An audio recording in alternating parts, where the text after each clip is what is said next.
Je sais pas vous, mais moi, elle me fait kiffer cette finale de Rome. Holger Rune contre Daniil Medvedev, le feu contre la glace. D'un côté, on a un Holger Rune qui continue de s'installer dans le tissu des tout meilleurs du monde, avec sa troisième finale en Masters 1000 après celle de Bercy, remportée contre Novak Djokovic, et celle à Monte-Carlo, perdue contre Andrei Rublev. Et de l'autre, on a un Daniil Medvedev qui réalise une saison extrêmement propre, contrairement à 2022. Il est déjà à 38 victoires pour 5 défaites et il atteint la première finale d'un Masters 1000 sur terre battue dans sa carrière, ce qui représente une étape importante pour lui au vu de ses sensations sur terre battue depuis le début de sa carrière. Alors on va faire un point sur les deux joueurs pour avoir toutes les clés avant cette finale à Rome, mais on va faire un point plus global sur leur saison sur terre battue pour savoir quelles sont leurs chances de performer à Roland-Garros alors qu'on arrive à une semaine du début du Grand Chelem parisien. Mais avant ça, à l'instar de mes confrères, je suis obligé d'exprimer toute ma frustration quant au Masters 1000 sur 12 jours. Vous vous rendez compte que sur un Masters 1000 en 12 jours, vous arrivez à faire jouer la finale dames à 23 heures passées. Il faut savoir que le stade à Rome, le Foro Italico, se situe à 2 pas du Tibre, le fleuve à Rome. Et donc faire jouer des matchs d'une telle importance à des horaires si tardives fait que la terre devient beaucoup plus humide, beaucoup plus lourde, ce qui fausse le jeu sur terre battue typique. Je pense qu'il faudrait réfléchir à 2 fois avant de prendre de telles décisions, et je pense aussi à l'organisation du tournoi, qui doit préserver avant tout la santé des joueurs. Allez, plus de temps à perdre, cap sur cette magnifique finale à Rome entre Rune et Medvedev. Jingle.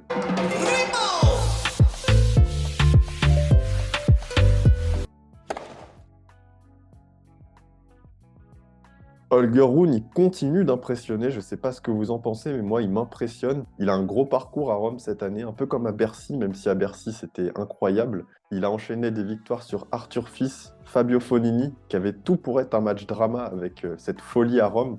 Ensuite, il a joué Popyrin, où il s'en est sorti, mais en 3-7. Ensuite, il a joué Novak Djokovic, qui cette fois-ci était un vrai match drama. Et en demi-finale, il a enfin battu Casper Ruud, contre qui il avait perdu les 4 premières fois. Pour s'attarder un petit peu sur cette demi-finale entre Casper Ruud et Holger Rune, c'est un sacré défi pour le Danois, étant donné qu'il n'avait jamais réussi à battre Casper Ruud sur leurs 4 premiers matchs. Il y avait eu cet épisode un peu houleux à Roland-Garros, où les deux s'étaient un peu frités.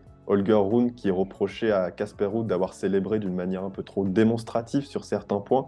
Et dans un second temps, Holger Rune qui a dit à Casper Ruud de la fermer d'une manière dont le Norvégien n'a pas du tout apprécié. Donc il y avait cette petite animosité d'avant-match, mais finalement le match s'est relativement bien passé.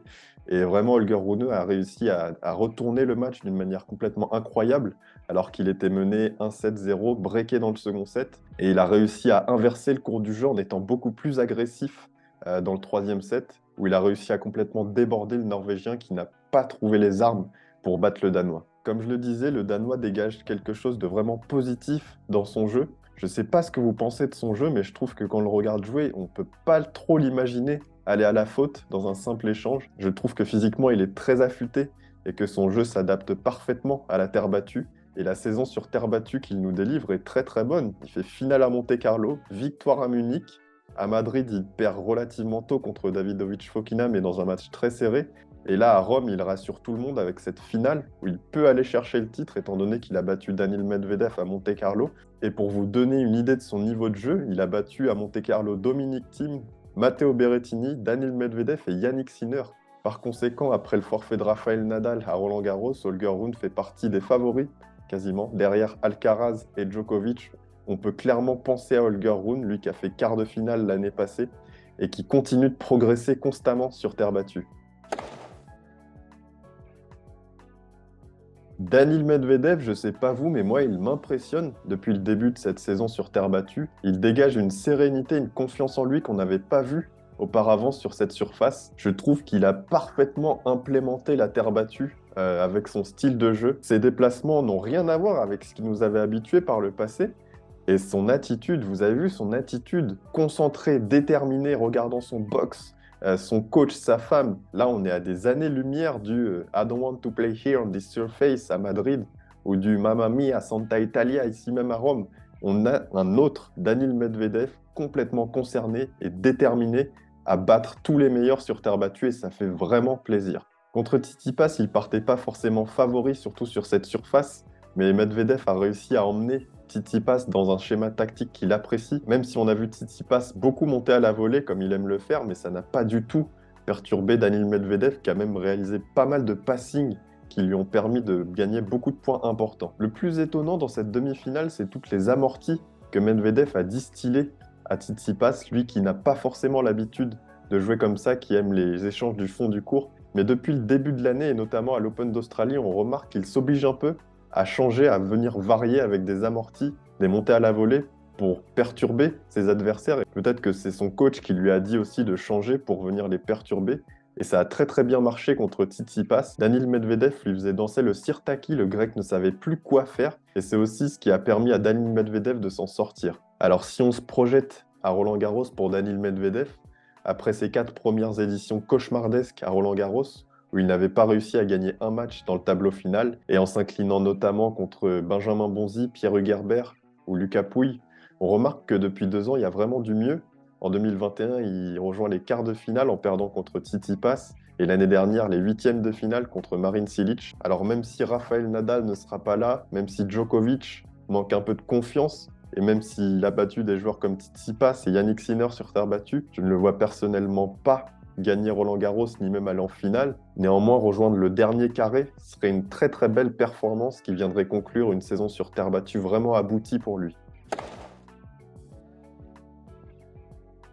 Concernant les clés tactiques de ce match, ça va être un match vraiment très intéressant et on espère qu'il sera encore plus serré qu'il l'a été à Monte-Carlo, où Daniil Medvedev avait fini son match tard la veille face à Alexander Zverev. Même si là, il a fini aussi son match très tard contre Tsitsipas, on espère qu'il va vite récupérer. Qu'est-ce que vont devoir mettre en place les deux joueurs pour sortir vainqueurs?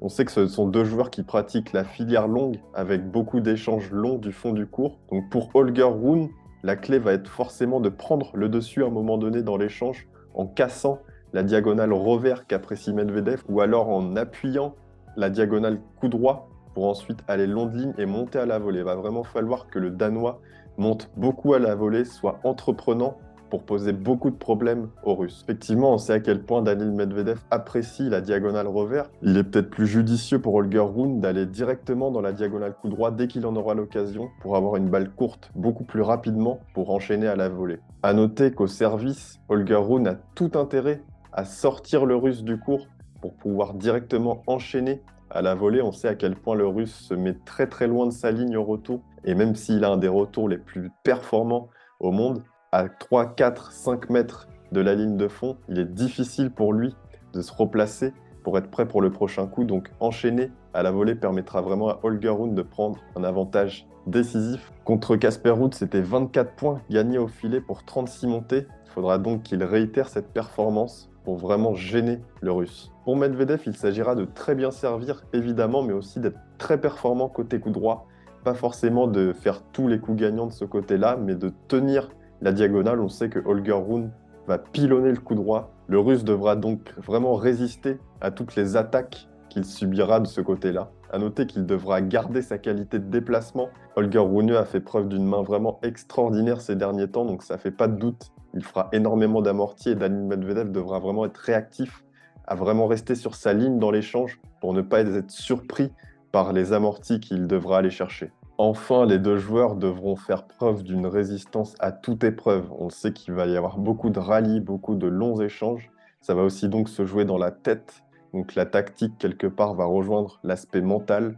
Ce sera au premier, souvent, qui craquera. Et ça fera toute la différence, notamment sur les balles de break, ou des points très importants qui auront une influence sans précédent sur ce match. Place à la partie qui fâche, les amis, les pronostics. Alors, j'ai vraiment mentionné le fait que Daniil Medvedev m'impressionne en ce moment sur terre battue. Son niveau de jeu est vraiment très très bon. On n'avait vraiment pas l'habitude de le voir aussi à l'aise sur ses déplacements, comme je l'ai dit, mais aussi dans son jeu. Et ça vient rejoindre ce qu'il a fait depuis le début de l'année avec sa série de victoires incroyable.